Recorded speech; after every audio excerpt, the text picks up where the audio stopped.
जय माता दी दोस्तों। आज आप लोग सुनेंगे नवरात्रि के पहले दिन की कथा। नवरात्रि में दुर्गा पूजा के अवसर पर दुर्गा देवी के 9 रूपों की पूजा उपासना बहुत ही विधि विधान से की जाती है। माँ दुर्गा को सर्वप्रथम पहले दिन शैलपुत्री के रूप में पूजा जाता है। हिमालय के वहाँ पुत्री के रूप में जन्म लेने के कारण उनका नामकरण हुआ शैलपुत्री। इनका वाहन वृषभ है, इसलिए यह देवी वृषारूढ़ा के नाम से भी जानी जाती है। इस देवी ने दाएं हाथ में त्रिशूल धारण कर रखा है और बाएं हाथ में कमल सुशोभित है। यही देवी प्रथम दुर्गा है। यही सती के नाम से भी जानी जाती है। उनकी एक मर्मिक कहानी है।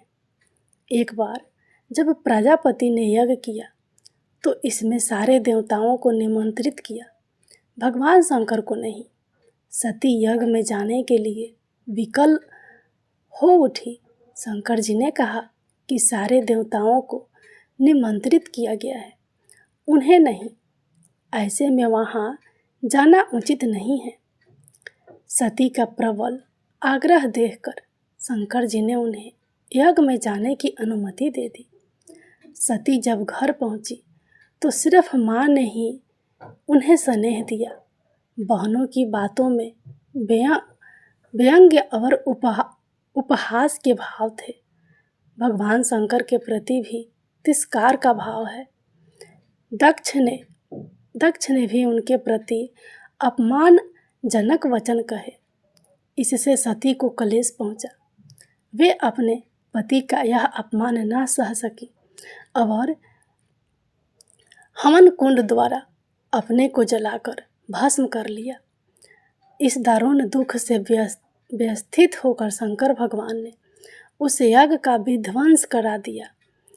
यहीं सती अगले जन्म में शैलराज हिमालय की पुत्री के रूप में जन्मी और शैलपुत्री कहलाई।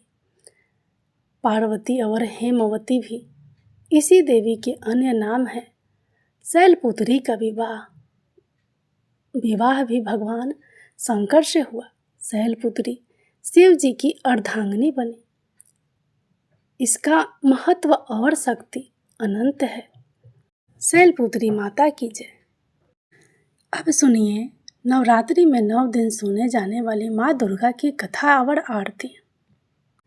मैया तेरी महिमा है निराली, मैया तेरी महिमा है निराली, मैया तेरी महिमा है निराली। मैया मेरी शेरों की सवारी करती तभी तो कहलाती शेरा वाली, तभी तो कहलाती शेरा वाली। जय माता दी दोस्तों। आज आप लोग सुनेंगे नवरात्रि के 9 दिन सुने जाने वाली माँ दुर्गा की कथा। एक समय बृहस्पति जी ब्रह्मा जी से बोले, हे ब्राह्मण श्रेष्ठ, चैत व आश्विन मास के शुक्ल पक्ष में नवरात्र का व्रत और उत्सव क्यों किया जाता है? इस व्रत का क्या फल है? इसे किस प्रकार करना उचित है? पहले इस व्रत को किसने किया, सो विस्तार से कहिए। बृहस्पति जी का ऐसा प्रश्न सुन ब्रह्मा जी ने कहा, हे बृहस्पति, प्राणियों के हित की इच्छा से तुमने बहुत अच्छा प्रश्न किया है।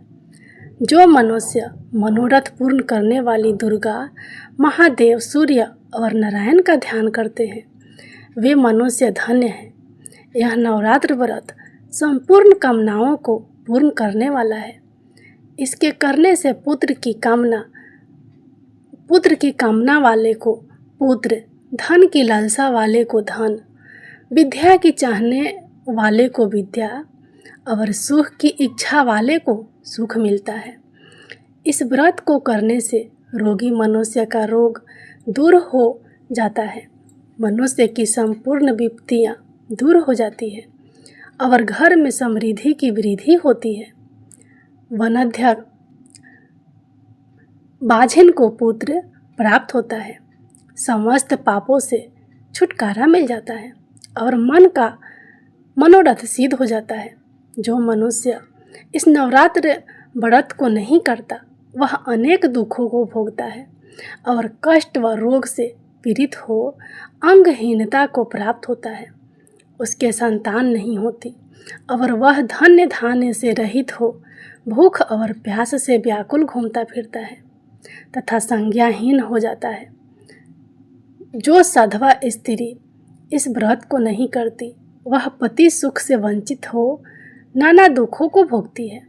यदि व्रत करने वाला मनुष्य सारे दिन का उपवास ना कर सके तो एक समय भोजन करे और 10 दिन बांधवों सहित नवरात्र व्रत की कथा का श्रवण करे। हे बृहस्पति, जिसने पहले इस महाव्रत को किया है वह कथा मैं तुम्हें सुनाता हूँ, तुम सावधान होकर सुनो। इस प्रकार ब्रह्मा जी का वचन सुनकर बृहस्पति जी बोले, हे ब्राह्मण, मनुष्यों को कल्याण करने वाले इस व्रत के इतिहास को मेरे लिए कहो, मैं सावधान होकर सुन रहा हूँ। आपकी शरण में आए हुए मुझ पर कृपा करो। ब्रह्मा जी बोले, प्राचीन काल में मनोहर नगर में पीठत नाम का एक अनाथ ब्राह्मण रहता था। वह भगवती दुर्गा का भक्त था। उसके संपूर्ण सद्गुणों से युक्त सुमति नाम की एक अत्यंत सुंदरी कन्या उत्पन्न हुई। वह कन्या सुमति अपने पिता के घर बाल्यकाल में अपनी सहेलियों के साथ क्रीड़ा करती हुई इस प्रकार बढ़ने लगी जैसे शुक्ल पक्ष में चंद्रमा की कला बढ़ती है। उसका पिता प्रतिदिन जब दुर्गा की पूजा करके होम किया करता वह उस समय नियम से उपस्थित रहती थी।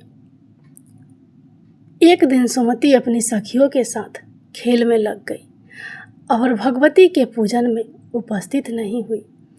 उसके पिता को पुत्री की ऐसी असावधानी देख क्रोध आया और वह पुत्री से कहने लगा, अरे दुष्ट पुत्री, आज तूने भगवती का पूजन नहीं किया, इस कारण मैं किसी कुष्ठ रोगी या दरिद्र मनुष्य के साथ तेरा विवाह करूँगा। पिता का ऐसा वचन सुन सुमति को बड़ा दुख हुआ और पिता से कहने लगी, हे पिताजी, मैं आपकी कन्या हूँ तथा सब तरह आपके अधीन हूँ।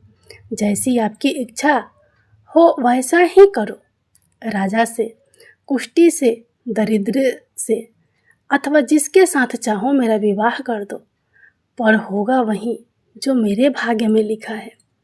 मेरा तो अटल विश्वास है, जो जैसा कर्म करता है उसको कर्मों के अनुसार वैसा ही फल प्राप्त होता है, क्योंकि कर्म करना मनुष्य के अधीन है पर फल देना ईश्वर के अधीन है।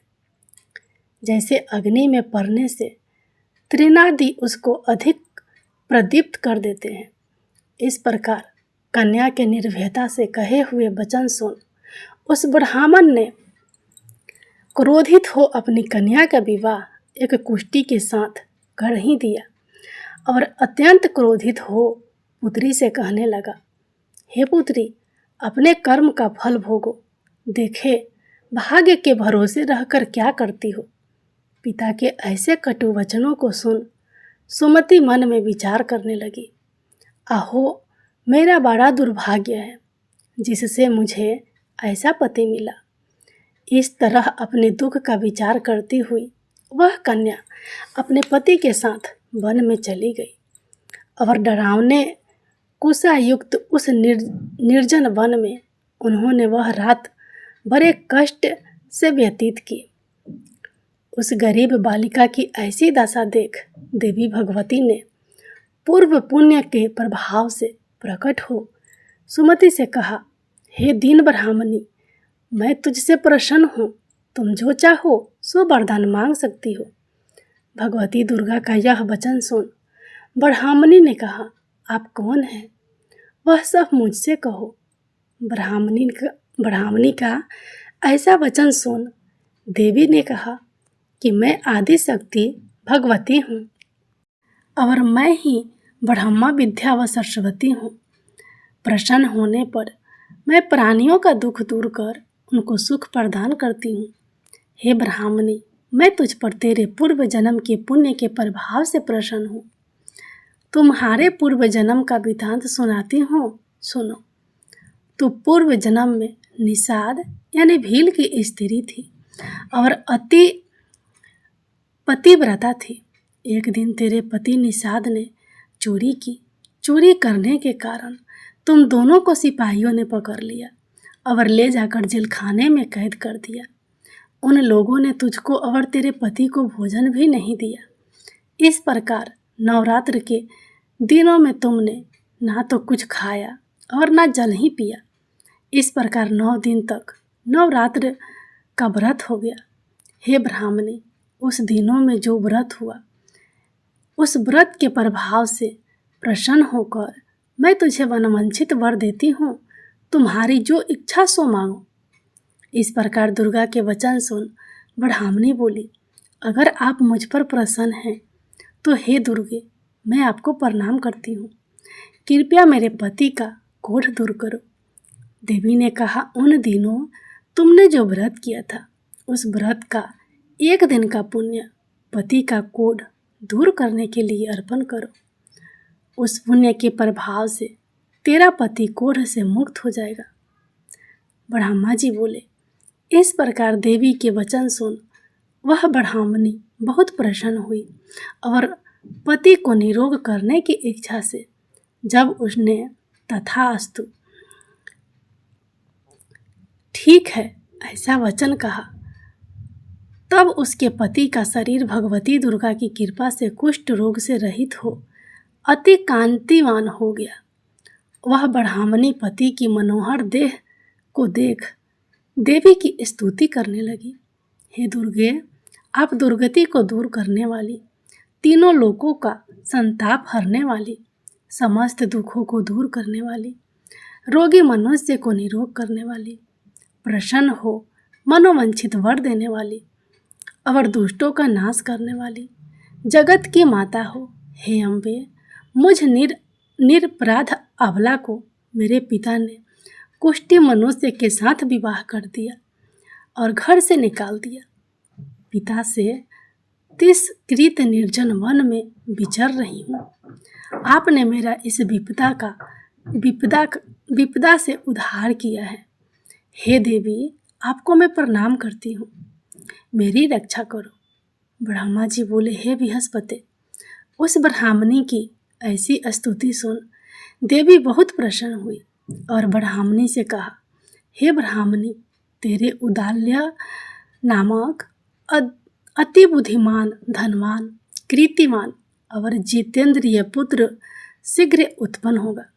ऐसा वर प्रदान कर देवी ने ब्राह्मणी से फिर कहा कि हे ब्राह्मणी, और जो कुछ तेरी इच्छा हो वर मांग ले। भगवती दुर्गा का ऐसा वचन सुन सुमति ने कहा, हे भगवती दुर्गे, अगर आप मुझ पर प्रसन्न हैं तो कृपया कर मुझे नवरात्र व्रत की विधि और उसके फल का विस्तार से वर्णन करें। इस प्रकार ब्राह्मणी के वचन सुन दुर्गा ने कहा, हे ब्राह्मणी, मैं तुम्हें संपूर्ण पापों को दूर करने वाले नवरात्र व्रत की विधि बतलाती हूँ, जिसको सुनने से मोक्ष की प्राप्ति होती है। आश्विन मास के शुक्ल पक्ष की प्रतिपदा से लेकर 9 दिन तक विधि पूर्वक व्रत करे। यदि दिन भर व्रत ना कर सके तो एक समय भोजन करे।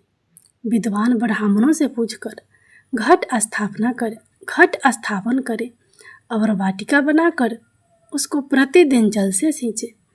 महाकाली, महालक्ष्मी और महासरस्वती देवी की मूर्तियाँ स्थापित कर उनकी नित्य विधि सहित पूजा करे और पुष्पों से विधि पूर्वक अर्घ दे। बिजौड़ा के फल से अर्घ देने से रूप की प्राप्ति होती है। जायफल से अर्घ देने से कीर्ति, दाख से अर्घ देने से कार्य की सिद्धि होती है, आंवले से अर्घ देने से सुख की प्राप्ति होती है और केले से अर्घ देने से आभूषणों की प्राप्ति होती है।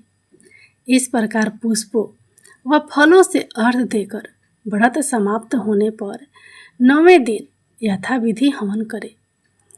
खांड, घी, गेहूँ, शहद, जौ, तिल, बिल्व पत्र, बिल्व वेल, नारियल, दाख और कदम आदि से हवन करे।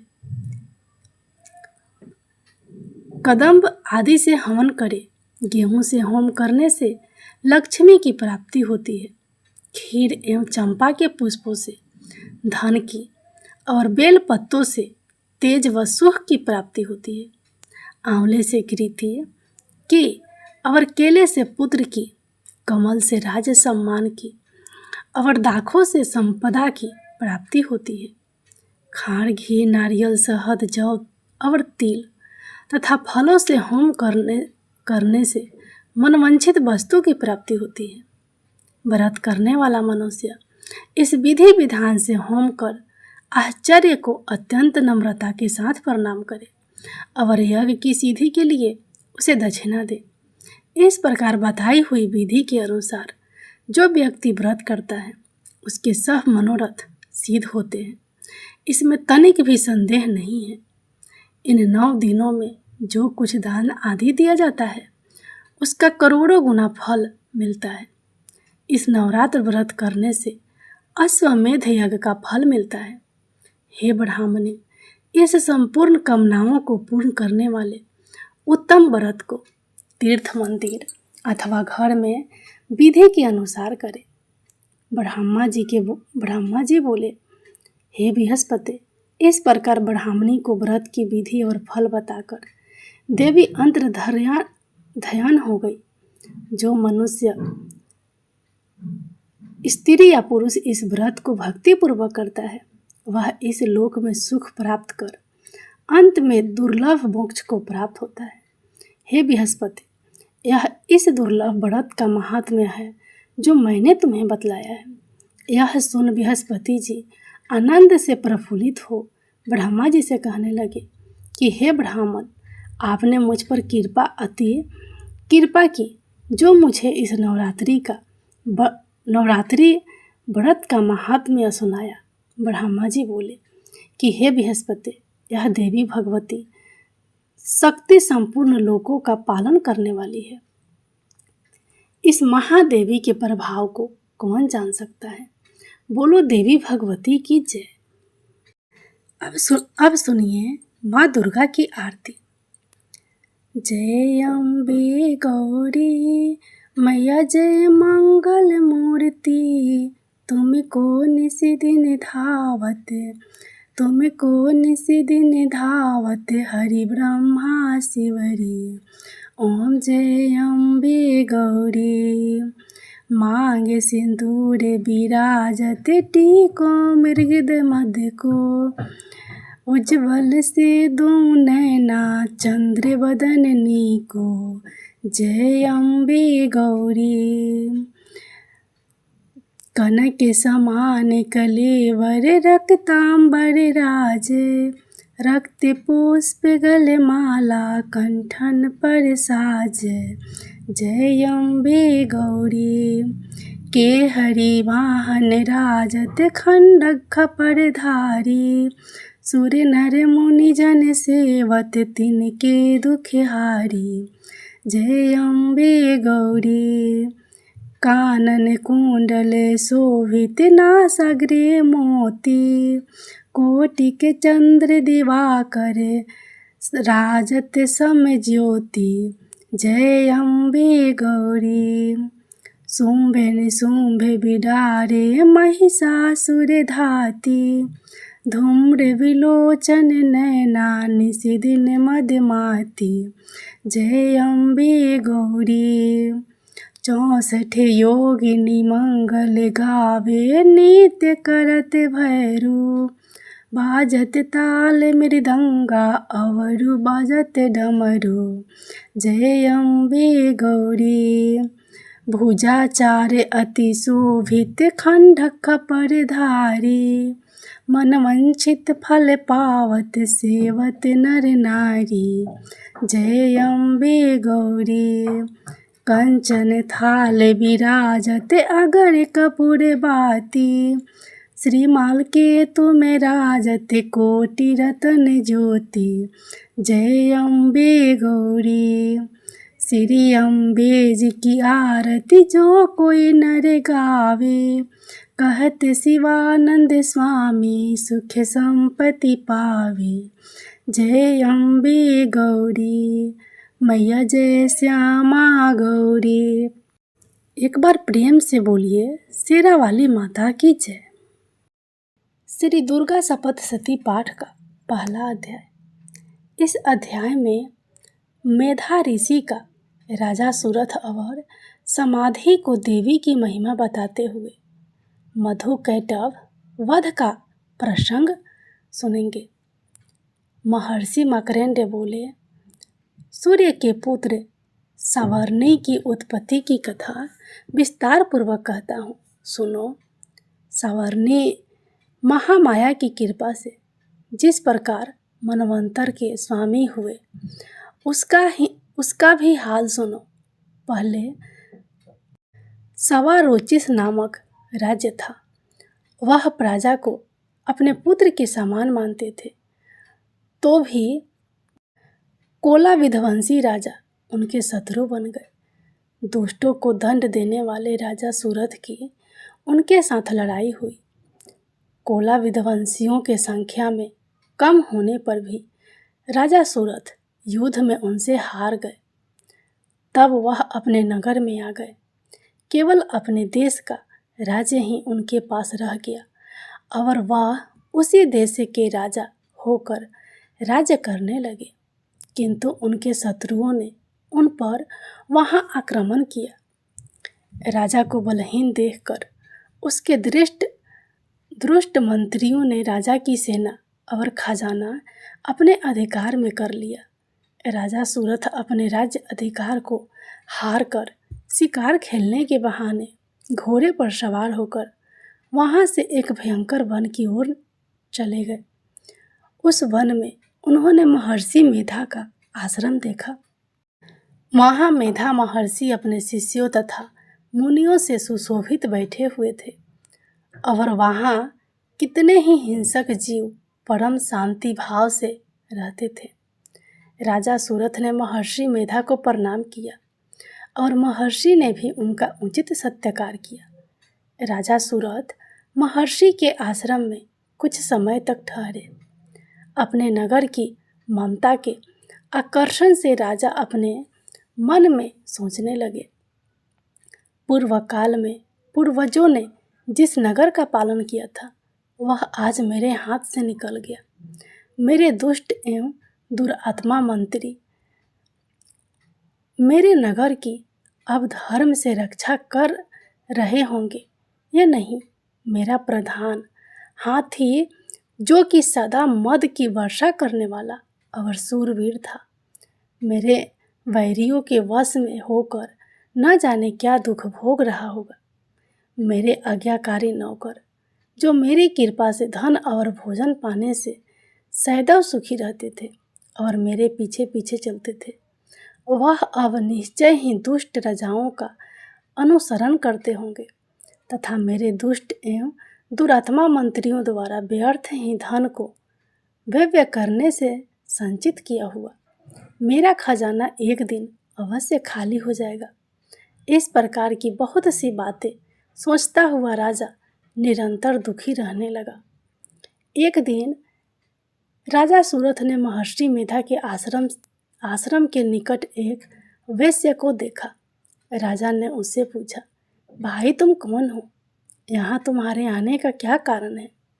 और तुम मुझे शोकग्रस्त अनमने से दिखाई देते हो, इसका क्या कारण है? राजा के यह नम्र वचन सुन वैश्य ने महाराज सूरथ को प्रणाम करके कहा। वैश्य बोला, राजन, मेरा नाम समाधि है। मैं धनियों के कुल में उत्पन्न एक वैश्य हूँ। मेरे दुष्ट स्त्री पुत्रादिकों ने लोभ से मेरा सब धन छीन लिया है और मुझे घर से निकाल दिया है। मैं इस तरह से दुखी होकर इस वन में चला आया हूँ। और यहाँ रहता हुआ मैं इस बात को भी नहीं जानता कि अब घर में इस समय सब कुशल है या नहीं। यहाँ मैं अपने परिवार का आचरण संबंधी कोई समाचार भी नहीं पा सकता कि वह घर में इस समय कुशल पूर्वक है या नहीं। मैं अपने पुत्रों के संबंध में यह भी नहीं जानता कि वह सदाचारी है या दुराचार में फंसे हुए हैं। राजा बोले, जिस धन के लोभी स्त्री पुत्रों ने तुम्हें घर से निकाल दिया है, फिर भी तुम्हारा चित्त उनसे क्यों प्रेम करता है? वैश्य ने कहा, मेरे विषय में आपका ऐसा कहना ठीक है, किंतु मेरा मन इतना कठोर नहीं है। यद्यपि उन्होंने धन के लोभ में पकड़कर पितृ स्नेह को त्याग कर मुझे घर से निकाल दिया है, तो भी मेरे मन में उनके लिए कठोरता नहीं आती। हे महामते, मेरा मन फिर भी उनमें क्यों फंस रहा है? इस बात को जानता हुआ भी मैं नहीं जान रहा। मेरा चित्त उनके लिए दुखी है। मैं उनके लिए लंबी लंबी सांसें ले रहा हूँ। उन लोगों में प्रेम नाम को नहीं है, फिर भी ऐसे स्नेहियों के लिए मेरा हृदय कठोर नहीं होता।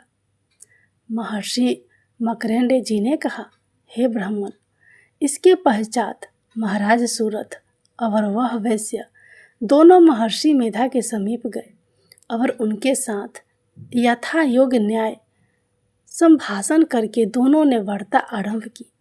राजा बोले, हे भगवान, मैं आपसे एक बात पूछना चाहता हूँ, सो आप कृपा करके मुझे बताइए। मेरा मन अधीन नहीं है, इससे मैं बहुत दुखी हूँ।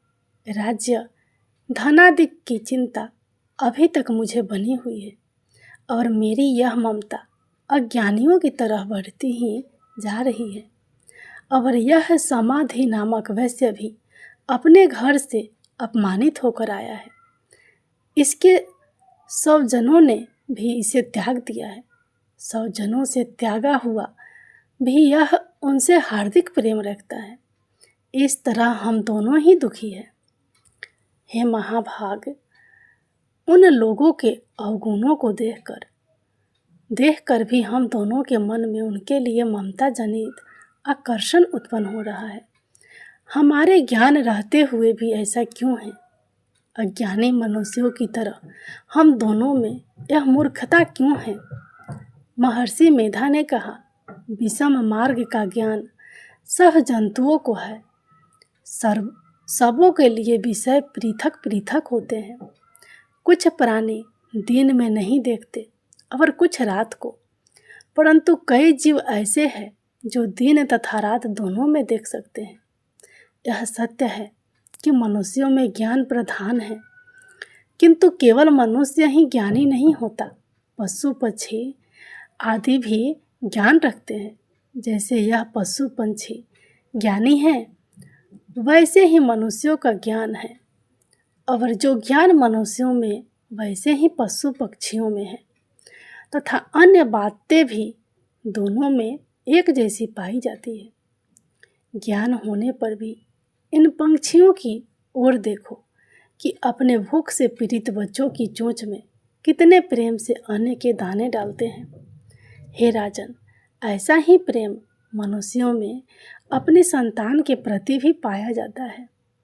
लोभ के कारण अपने उपकार का बदला पाने के लिए मनुष्य पुत्रों की इच्छा करते हैं और इस प्रकार मोह के गड्ढे में गिरा करते हैं। भगवान श्री हरि की जो माया है, उसी से यह संसार मोहित हो रहा है। इसमें आश्चर्य की कोई बात नहीं, क्योंकि वह भगवान विष्णु की योग निंद्रा है। यह माया ही तो है जिसके कारण संसार मोह में जकड़ा हुआ है। यही महामाया भगवती देवी ज्ञानियों के चित्त को बलपूर्वक खींचकर मोह में डाल देती है और उसी के द्वारा संपूर्ण जगत की उत्पत्ति होती है। यही भगवती देवी प्रसन्न होकर मनुष्य को मुक्ति प्रदान करती है। यही संसार के बंधन का कारण है तथा संपूर्ण ईश्वरों के भी स्वामिनी है। महाराज, सूरथ ने पूछा, भगवान, वह देवी कौन सी है जिसको आप महामाया कहते हैं? हे ब्राह्मण, वह कैसे उत्पन्न हुई और उसका कार्य क्या है? उसके चरित्र कौन कौन से हैं?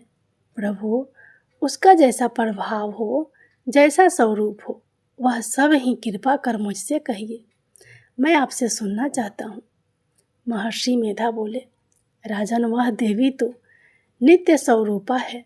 उसके द्वारा यह संसार रचा गया है। तब भी उसकी उत्पत्ति अनेक प्रकार से होती है। वह सब आप मुझसे सुनो। वह देवताओं का कार्य सिद्ध करने के लिए प्रकट होती है। उस समय वह उत्पन्न हुई कहलाती है।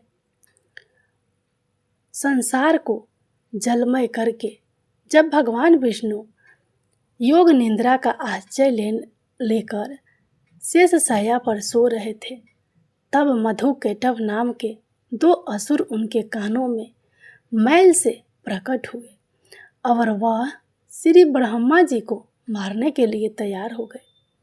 श्री ब्रह्मा जी ने जब उन दोनों को अपनी ओर आते देखा और यह भी देखा कि भगवान विष्णु योग निद्रा का आश्रय लेकर सो रहे हैं, तो वह उस समय श्री भगवान को जगाने के लिए उनके नेत्रों में निवास करने वाली योग निद्रा की स्तुति करने लगे। श्री ब्रह्मा जी ने कहा, हे देवी, तुम ही स्वाहा, तुम ही स्वाधा और तुम ही वष्टकार हो। सवर भी तुम्हारा ही स्वरूप है। तुम ही जीवन देने वाली सुधा हो। नित्य अक्षर प्रणव में आकर उकार मकार इन तीनों में माताओं के रूप में तुम ही स्थिर हो। इनके अतिरिक्त जो बिंद पथ अर्धमात्रा है, जिसका कि विशेष रूप से उच्चारण नहीं किया जाता है, हे देवी, वह भी तुम ही हो। हे देवी, संध्या, सावित्री तथा परम जननी तुम ही हो। तुम इस विश्व को धारण करने वाली हो। तुमने ही इस जगत की रचना की है और तुम ही इस जगत का पालन करने वाली हो। तुम ही कल्प के अंत में सबको भक्षण करने वाली हो।